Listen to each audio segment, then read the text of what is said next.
자, 이번에는 조금 심각하고 무거운 이야기를 좀 해보겠습니다. 어, 이 양약, 그 정신과 양약에 대해서 그 위험성을 좀 아셔야 돼요. 그냥 막연하게, 그러니까, 정신과 의사가 처방해 주니까 먹어도 되겠지 하고 막 드시는, 아무 생각 없이 드시는 분들이 정말 많아요. 근데 조금, 그 약에 대해서 조금 알아보시기 바랍니다. 어떤 예가 있냐면은 옛날에 필로폰이라는 지금 마약 있잖아요. 필로폰. 그 일본에서 개발된 건데 예전엔 처음에는 그게 안전하다 하면서 뭐 어린애까지 막 먹였다는 그런 역사적인 황당한 역사적인 사실이 있거든요. 그다음 코카인도 마찬가지고요. 효과가 좋다고 해가지고 막 처방한 어린아이까지 처방하던 그런 약들이 대부분 다 향정신성 의약품이거든요. 지금은 다 뭐 마약으로 다 분류되고 있지만 그런 약들에 대해서 좀 신중하게 접근하셔야 된다는 얘기를 드리고 싶어요. 한번 이야기를 읽어보시기 바랍니다. 들어보십시오. 안녕하세요. 아버지께서 오랜 시간 불면증으로 수면 유도제를 처방받아 복용했습니다. 뭐 간경화 알코올 중독 얘기를 나오고 몇 년 전부터 한 번씩 쓰러지기 시작하셨고 쓰러진 뒤에는 멍하니 누워 있다. 그냥 주무시기를 반복했습니다. TV 시청 중 졸피뎀에 관한 내용이 있어서 뭐 알아보니까 아버지 처방에도 졸피뎀이 들어있고 그 의사한테 찾아가서 과한 것 같으니 약을 줄여달라고도 하였답니다. 실제로 아버지는 뭐 수면 유도제를 복용하지 않고도 잠을 잘 주무셨는데 계속해서 수면 유도제를 원하셔서 약에 중독된 건 아닌가 하는 걱정이 되었습니다. 이런 게 바로 문제예요. 약이 없어도 별 문제가 없는데도 불구하고 환자들은 그 약을 안 먹으면 안 될 것 같은 두려움을 느낍니다. 이게 약에 의존하게 되는 거예요. 알코올 중독 환자가 술을 안 먹어도 될 것 같은데, 그래도 술은 먹어야지.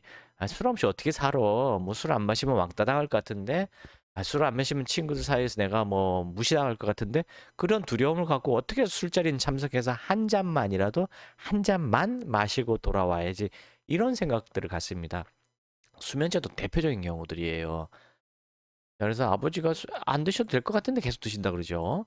며칠 전 해외로 가족여행을 갔는데 여행 첫날 아버지가 경련을 일으켜 길거리에서 쓰러졌고 구급차를 타고 현지 병원으로 이송되었습니다. 현지 병원에서 아버지가 복용 중인 약의 내역을 원해서 넘겨주니 수면 유도제의 종류가 더 많아져 있다는 걸 알게 되었습니다. 오히려 줄여달라 했는데 오히려 더 늘었다는 얘기죠. 현지 병원에서도 고개를 저을 정도였습니다. 한국으로 돌아와 관계 기관에 아버지에게 처방된 약이 맞게 처방된 건지 의뢰를 하였는데 결과를 보고 너무 화가 나서 글을 올립니다. 그 관계 기관의 답변은 로자제 로자 아, 로 로자베 뭐 로라제팜인데 자 글을 잘못 쓰셨네요. 로라제팜, 클로나제팜 제재의 허가 사항에는 마약류와 이 약의 성분인 로라제팜을 포함한 벤조디아제핀계 약물의 병용 투여는 진정 호흡 억제, 혼수 상태 및 사망을 일으킬 수 있다.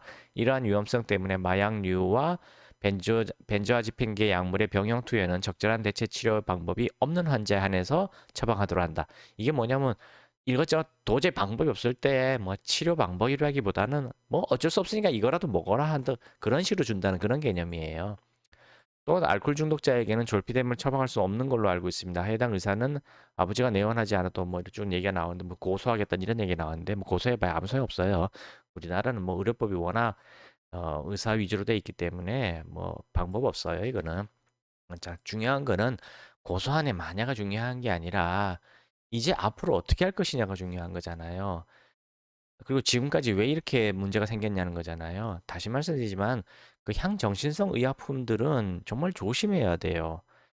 우리가 보통 이렇게 상처를 받고 고통을 받아서 우울증이 오거나 불면증이 오거나 뭐 어떤 정신적인 문제가 생겼을 때 그것을 강제로 억누르는 향정신이 뭐죠?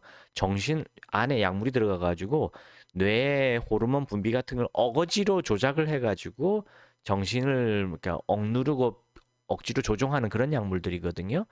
그런 향정신성 의약품을 사용하는 것에 대해서는 정말 조심하셔야 돼요.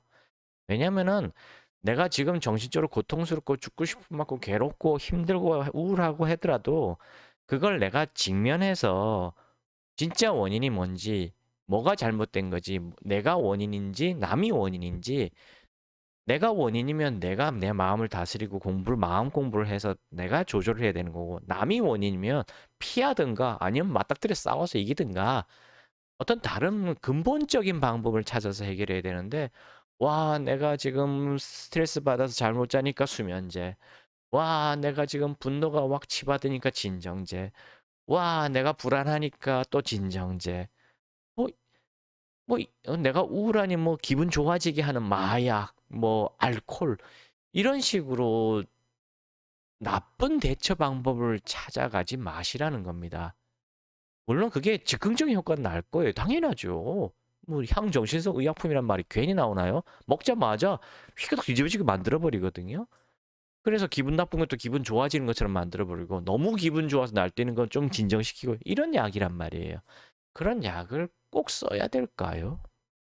이걸 고민을 좀 해봐야 돼요. 힘들어도 버티고 참아야 되는 게 있는데, 요만큼 힘든 것도 못 참아 약 먹을래. 조금 아프면 진통제. 조금 아프면 뭐. 그거는 올바른 치료가 아닙니다. 오히려 그 약에 의존하게 되는 결과를 유발할 뿐이에요. 그 부분에 대해서 좀 제가 안타까워서 좀 얘기를 자꾸 드리는 거고요. 이런 분들도 결국은 근본적으로 해결을 하는 게 좋은데, 이분 알코올이란 약물에 그냥 중독된 거거든요. 졸피뎀에 중독돼 있듯이, 그냥 마약에 중독돼 있듯이, 향정신성 의약품에 중독돼 있듯이 그냥 중독돼 있는 거예요. 약물 부작용인 거죠. 이거는 그 약물의 부작용을 빼는 해독제를 써야만 되는 겁니다. 그게 근본이에요. 그래서 해독제를 찾는 방법을 찾으시라고 권합니다. 자꾸 줄여나가라는데요. 담배도 그렇고 마약도 그렇고 술도 그렇고요. 뭐 정신과 약도 마찬가지지만은, 줄이라는 거는 옳은 방법이 아닙니다. 힘들어도요. 금단 현상이 나타나서 힘들어도 한 번에 끊으려고 애쓰셔야 됩니다. 그게 진짜 방법이에요. 줄이려고 할수록, 줄인다는 건 먹는다는 얘기잖아요.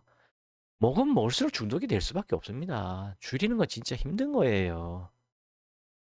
참 안타깝지만, 그래서 초기에 증상이 가벼울 때 단번에 끊으려고 하셔야 되는 거고요. 그러면 쉬워요.